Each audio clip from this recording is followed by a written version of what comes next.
Heavy on the wrist, baby. Welcome to another edition of Heavy on the Wrist podcast. And we got a very special guest. She's been on the podcast before, y'all. I know she looks very familiar. And she just published a book. Everybody go out there and buy that. Everybody Loves Dirty. Written by Sherry Jones, Jerome Baldwin, Jared Weinsfeld. Go check it out. It's out there on Audible. Go download it. This is Sherry Jones, the author of Everybody Loves Dirty, the mother of Old Dirty Bastard. How you doing today? I'm fine. I'm doing good. I'm hanging in there, I tell you. And it's some three people in the book. You left out Jared Weisfeld. Sorry, shout out to Jared Weinsfeld. He did a lot of stuff. Yes, and he was Dirty's manager. Mm-hmm. But he didn't put himself down as Dirty's manager. He put me. Okay. Which was wonderful. He said so everything could come to me. Okay. So, and he still does the same things. He have all the connections. So he does everything for me, which is wonderful. Okay. So it's 20 years since we lost Dirty, an icon, a legendary founder of the wu-tangclan. What made you decide to write a book right now at this time?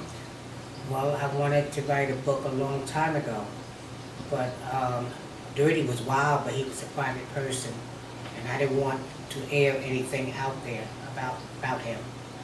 Because I don't want anything to hurt him, even though he's not here any longer. But that's why I kept it as when he grew up and middle age, high school. I didn't go into any detail about anything, Yeah.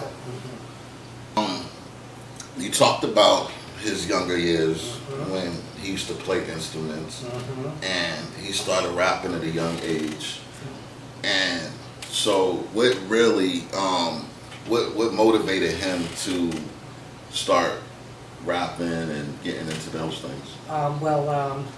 Dirty didn't play instruments. I have an older son that plays. He plays for Jizza. He has like 5 bands that he plays. He goes all over the world. So he's doing great. But Rusty has been into hip hop ever since he was 9. So, and I said no.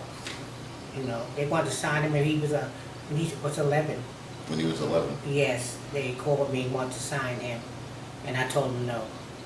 I want him to go to school, get an education. So he was mad at me till he got grown, which I didn't care anyway. Yeah. So I'm reading the book, y'all, and there's a part of the book I want to ask you about. Mm-hmm. When they moved the car Mm-hmm. from under the girl, Mm-hmm. like Old Dirty Bastard moved the car to help a girl that was stuck under the car. Okay, it wasn't him alone. Okay. Because there was people on the street. Okay. So they helped him lift the car, and they got the little girl out.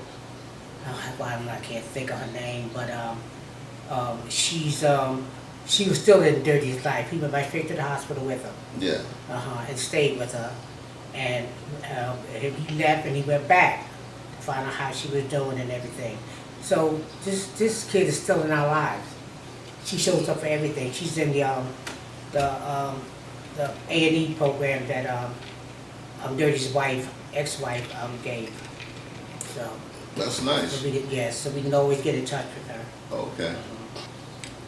How did you, speaking of Jared, one of the authors of the books, now how did you and Jared come across each other? Okay. And what made you believe in him? Okay. Jared called me. He was trying to do a show. He worked for MTV, and he was trying to pitch a new show. So he called me because he just wanted to see him and talk with him and see what he thought.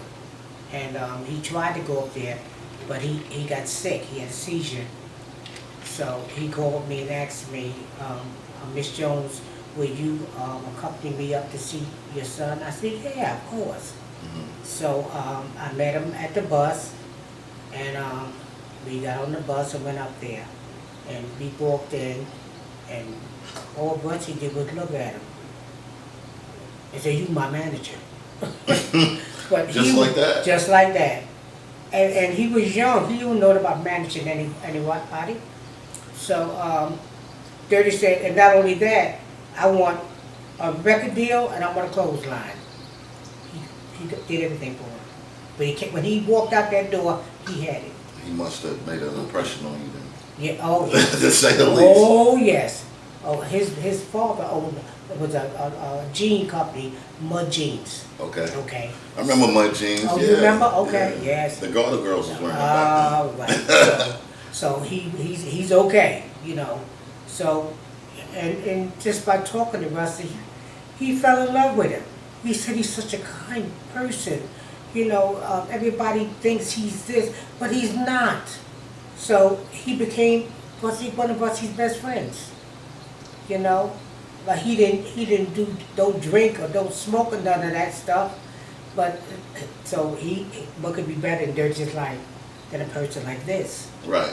They try to stop him from doing things. Right. You know? You need someone to balance. That's right. When you get off your equilibrium, you need someone to bring you back. That's right. And so he tried, you know. And that was good for him. Yeah, of course. And to say, is that the same guy that got the rights back for his music? Yes. He Oh, bought okay. it. He bought the rights. And gave it to Dirty as a gift. Wow. Mm-hmm. Okay. Right. I wanted to ask you that. Oh yes. So, what made Dirty sign to Rockefeller? Because well, he wanted Dr. Dre. Okay. So we couldn't get Dr. Dre to sign him. Dr. Dre didn't want to sign him? Nobody. No, who? Dre. Well, you have to remember, Rusty was on drugs. Okay, you have to remember that. He was an addict. And I don't know if Dr. Dre would never put up with that. So we went the other way around. We said, well, we try the next best thing.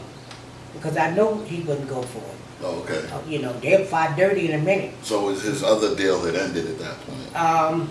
Well, I don't know about ended, but they said it's some kind of brief or something. He was locked up. He was away for 5 years.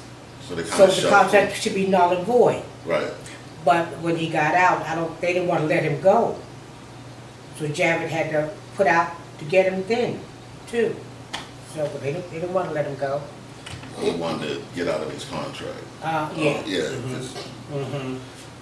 Now, how did you feel about him signing with Rockefeller and all that? Because I know when y'all came out, y'all did the grand signing, and Mariah Carey was there. That's right. Oh, listen, I loved it. For one thing, I didn't want him going back to jail. Yeah. And you have to pay child support. Otherwise, they're going to lock you right back up again. That's how it works these days. That's how it works, yes. That's exactly. And he was paying because he has 7 kids? Yes, he does. 7 kids he has, so that's a lot of child support, y'all. Yes. And, you know, I couldn't, there's a lot of people that can't even pay 1 child support. That's right. But they said he was overpaid. He was overpaid? Overpaid, but she didn't put it in as because at one point, child support. Jared was trying to get him to keep receipts at one point. Oh, no, his lawyer kept all the receipts. Oh, okay. So we went to court. He was overpaid, but she didn't put. He did something while he was locked up, and he gave her a check for $350,000. He just said, "Give my mother 50." Yeah. And I gave my husband half, his father, and I divided mine with my siblings, my children. Okay. So yeah. Spread the love, y'all. Spread the love. Always. So speaking of Mariah Carey, because she was there when he got out of jail at the press conference. Yes. What's your relationship with Mariah Carey? Because they made that great fantasy song with it. Oh yes. Timeless legend. Well, I love Mariah, and she was there for me. You know, when he passed away, she was there. So, and she loved Rusty. You know, she really did. She really loved Rusty as a friend, and she was so messed up over his coffin. You know, so she didn't stay. She drew the body and she left. And I can understand how she felt, but I didn't want to get up there. But I figured I'd reach out to her later. But in all these years, and I haven't had a chance because I don't know how to go about getting in touch with her. but I'm still looking for a way. I'm gonna go through somebody so I can thank her for everything she did for me, and I love her. Mariah Carey, we love you. Thank you. Reach out to Miss Jones, please. She's looking for you and misses you dearly. Speaking of which, how did you feel when you were gonna make the song with Mariah Carey and Dirty did not allow you to do that? Oh no, not that one.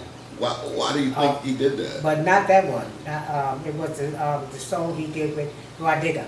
Roddick, okay. Okay, that was Good Morning Heartache. Okay. Because he didn't want me in the music industry.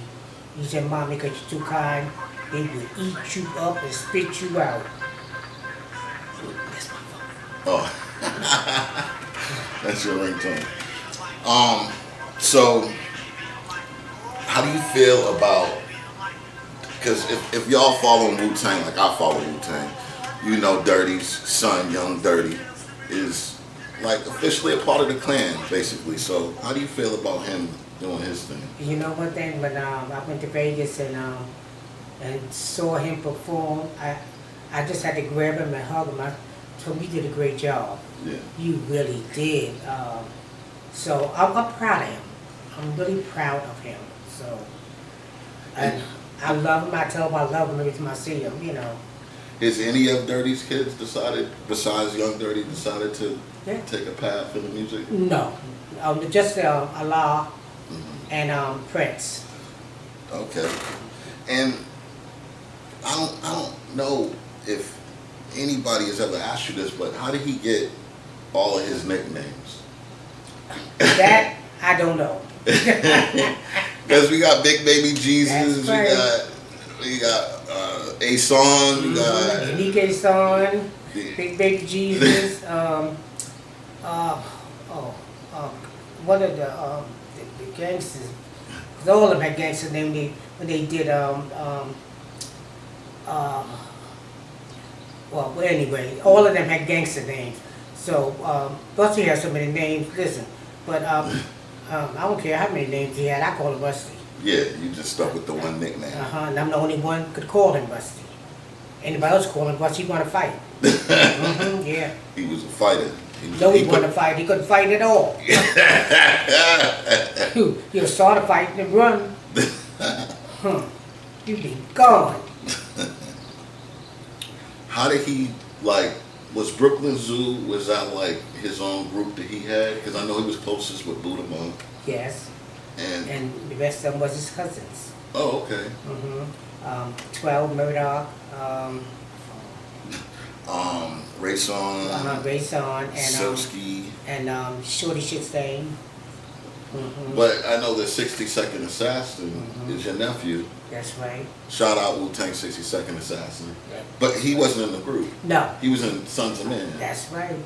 And Rusty hooked up with them with Earth, Wind, and Fire and brought Earth, Wind, and Fire back when it went down. oh, wow. So that was wonderful. Nice. That was interesting. And how did, like, what was the role of, because I was watching an interview and Dirty went to a concert and the promoter had called back to Papa Wu. So saying to come get Dirty because something didn't go right, but what was his relationship with Papa Wu? That was his cousin. Oh, he was? Yeah, that's my sister's son. Oh, okay. I was proud of him because Howard Stern's the person that would eat you up, chew you up, and spit you out. But Howard Stern loved my son. He So loved him. they had a good relationship. Good relationship. I even did his show. Oh, you were on Howard Stern? Yes. He called me after, could you do an interview with me? I said, fine. Yes, so I did it. So he loved Rusty. So, Shout out Howard Stern. Now, when there was a Mother's Day, and Dirty took take your mother out on Mother's Day, but he took a couple of other ladies with him. What are your thoughts? I told him when I get home, I was like, couldn't kill her. He knew I don't play. And I told those two young girls, you should be home with your mother. That's true. That's exactly what I told him. And I told him if he ever do that again, he knew. Oh, he knew. He knew not to do that. That's right. And he loved his mother. And speaking of which, how do you remember well, for y'all who don't remember, who weren't around, before Kanye did it, Dirty did it first. He went on stage at the Grammys and he had something to say. Tell us about that night. I was so embarrassed. I said if I can get downstairs, I'm choking. You were there. You were there at the Grammys with him. Yes, I was. And but you know one thing, he had nothing to drink. He didn't take anything but water. Mm-hmm. So he was fine. So I said, he said that sober. Could you imagine what he would have said? That's right. Yeah. So, I really wasn't mad at him. I said, because he wasn't, but matter of fact, one of the members was in the limousine smoking, and he told the limousine driver to pull over, and he put him out. He said, you disrespecting my mama. On the way to the Grammys. On the way. He didn't play about his mama, y'all. I'm telling you. Stop and put him out. He said, you got to go. And I was so proud of him because he had nothing in him. I said, oh my goodness. I just hugged him. just hugged him. Told him, I always told him how much I loved him. So, but I was so proud of him. And that was supposed to do the Howard Stern show that morning. Yeah. After the Grammys. So he was up and I was still partying at the after party. Because he couldn't get in. They was mad at him. Yeah. Mm-hmm. So but he was okay. He went on to Howard Stern. He did a good job, and I said very good. Cause I was gonna go with him, but I didn't go with him, and he did a good job. So thank goodness. Yes, he did. So speaking of which, there was an episode where the guy that does Jackass, is that him? Yeah, the one that strips. Yeah. Mm-hmm. And y'all were at an event. Out in L.A. And he did something inappropriate. Yes, he did. How do you feel about that? Bring us back to that. He stripped buck naked. And you know one thing? I didn't see it because he was in back of me. But my family. Oh. Don't y'all kill her, please. He said, you disrespect my aunt, Rayson. Oh my goodness. I said, they took him off. They said he does that all the time. Did he apologize? Yes, he did. You know he did. I seen Raekwon get on his ass. I said, oh shit. Wow. If you're not disrespect Bobby, the Wu love me. Yeah. What is your relationship with Wu-Tang these days? Oh, they love the grounds I walk on. And I call RZA all the time just to tell him how proud I am of him. Because I know nobody does it. Right. These people today don't think enough to call just to say, how was your day? Right. So I do that. I'll text him. He said, the words you said just got to me. And I love you. And I thank you so much for doing that. Because I guess nobody does it. Just pick up the phone and I want to know how your day is going, how you feeling. Nobody thinks to do that. Just say that I love you. Right. I care about and you. I always did that. Before I walk away from you, I tell you I love you. That's so sweet of you.